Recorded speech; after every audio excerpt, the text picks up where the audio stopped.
In this lecture, we'll discuss how to interface stepper motor with Arduino.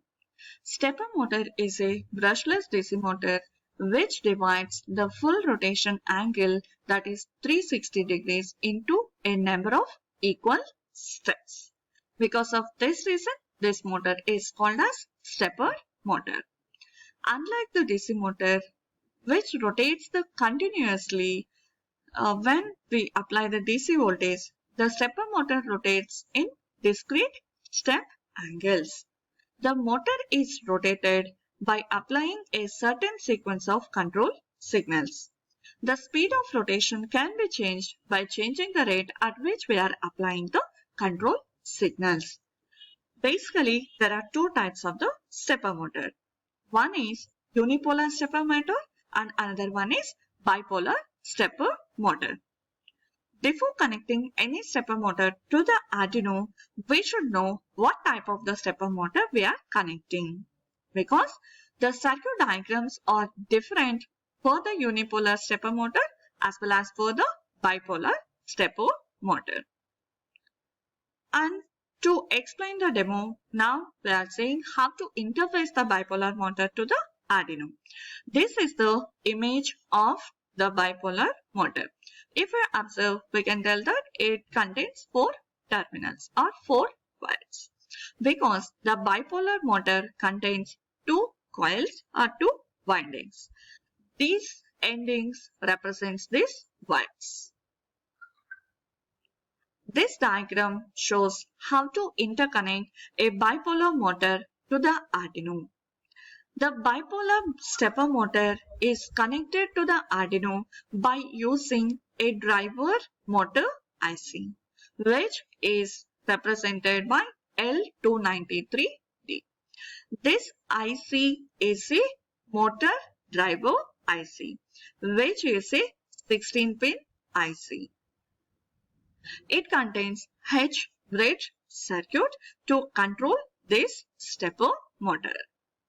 And this L293D IC contains 2 enable pins, 2 power supply pins, that is VCC1 and VCC2, and ground pins and in and out pins. The detailed discussion of this L293D is explained in the concept of DC motor. And here, these 4 wires of stepper motor are connected to the out pins of this L293D, and the in pins are connected to the digital pins. So here IN1, IN2, IN3, IN4 are connected to the digital pins of 8, 9, 10, 11. These pins are responsible to drive this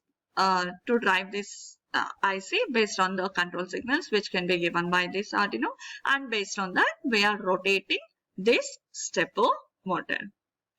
And this enable 1 and this enable 2 are connected to the VCC, and this VCC1 and VCC2 can also be connected to the plus 5 volts, and grounds are connected to the ground. In addition to that, we are using one more potentiometer to control the speed of this motor, and even we are using this push button. Now we'll see the program how to control the stepper motor. So here, to make the program easier, we are using one predefined header file, that is stepper.h, which is available in the Arduino library. So as a first step, we are including this header file in our program. And first, we have to create one object for this header file. And here the object is my stepper. And to initialize this object, we have to pass 5 values. First one is steps per revolution. This steps per revolution parameter will indicates that how many number of steps per rotation can be performed. And here in this example, we had defined this particular variable value as 200. And the next pin specifies where we had connected this from which digital pins we had connected this particular in 1, in 2, in 3 and in 4. So those are nothing but 8, 9, 10, 11. So that pins can be indicated in this object.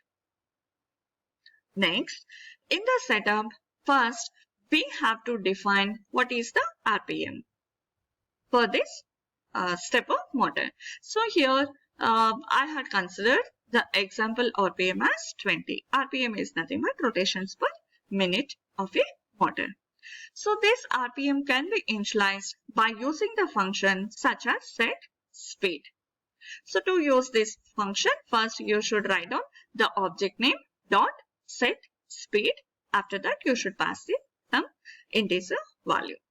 Next, since we are displaying whether the motor is rotating in the clockwise or counterclockwise, to display this status of the motor in the serial monitor, we are defining the baud rate for the serial communication by using the statement such as serial.begin of 9600.